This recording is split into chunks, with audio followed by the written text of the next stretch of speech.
தங்கம் அப்புறம் என்னடா தங்கம் காலையிலே ஆரி ஒரு ப்ளவுஸ் போட்டு உட்காந்துருக்க.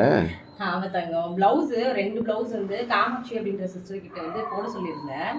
ஆக்சுவலா வேற லெவல்ல போட்டு குடுத்துருக்காங்க தங்கம். ப்ளவுஸுமே இப்ப தான் போட்டு பார்த்தேன். ஃபினிஷிங் எல்லாமே வேற லெவல்ல இருக்கு. 2 ப்ளவுஸ் வந்து அவங்க கிட்ட போட சொல்லியிருந்தேன். இந்த 2மே வந்து ஆக்சுவலா அவங்க தான் வந்து பண்ணி குடுத்தாங்க. கண்டிப்பா அவங்கள பத்தி சொல்லியே ஆகணும். Thank you so much Kamakshi sister. நிஜமாவே சொல்றேன். உங்க வொர்க் எனக்கு அவ்ளோ வந்து புடிச்சிருந்துச்சு. வீடியோக்காகலாம் சொல்லல. உண்மையாவே வந்து பார்த்தீங்கன்னா, அவ்ளோ பெர்ஃபெக்ட்டா வந்து பண்ணியிருக்கீங்க. அவ்ளோ வந்து எனக்கு புடிச்சிருக்கு. இவங்கள பத்தி கண்டிப்பா சொல்லணும். நல்லா படிச்சிருக்காங்க. பட் வந்து வீட்ல பசங்க இருக்காங்க 2 பசங்க. அதனால வீட்ல இருந்து ஏதாவது பண்ணணும் அப்படின்றதுக்காக ஆரி ஒர்க்கும், டெய்லரிங்கும் பண்றாங்க. அது மட்டும் இல்லாம சாரி ப்ரீ ப்ளீட்ஸ் எல்லாமே வந்து பண்ணி குடுக்குறாங்க. ஒரு சாரிக்கு ஆக்சுவலா 200 தான் வந்து சார்ஜ் பண்றாங்க.